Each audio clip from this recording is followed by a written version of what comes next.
Historie Mazar začala v roce 1940, kdy mladý Robert Mazar založil společnost, která nese jeho jméno. Jeho jméno nese společnost dodnes.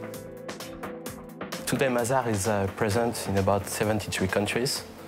We are working as a single shop service providers, meaning that we provide with support, flexible support according to the needs of the client.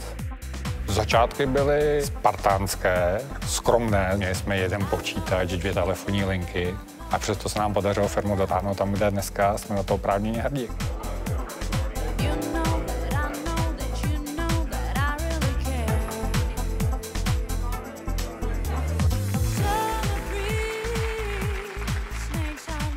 Když jsem do Mazars nastupoval, tak nás bylo kolem 60, dneska zaměstnáváme kolem 230 odborníků. Co se naštěstí nezměnilo, je kvalita, vysoká odbornost našich lidí, to zaplať pánbůh zůstává stejné.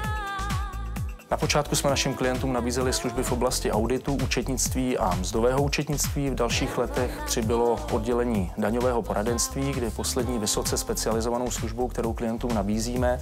Dlužno dodat, že velmi úspěšně je poradenství v oblasti převodních cen. Nemohu zapomenout samozřejmě ani na rok 2008, kdy jsme založili znalecký ústav a významně posílili naše oddělení transakčního poradenství. We are working with public interest entities in Czech Republic as in other countries in the world, large multinationals, SMEs, family-owned managed business, as well as startups. From a local French business, we grew up significantly and became a global player. Zákony, které nám upravovaly audit v roce 1995 a zákony, které nám upravují oblast našeho podnikání v roce 2015, doznaly neuvěřitelných změn. Podíváme-li se například na technické vybavení, tak dnes se auditorský spis nebo auditorská dokumentace vede v podstatě výhradně v elektronické podobě a je to samozřejmě i legislativa, která na národní i evropské úrovni významně ovlivňuje naši činnost. Naši zaměstnanci se musí neustále vzdělávat a to vlastně od nás ty klienti očekávají, že budeme tím prvním, na koho se můžou obracet.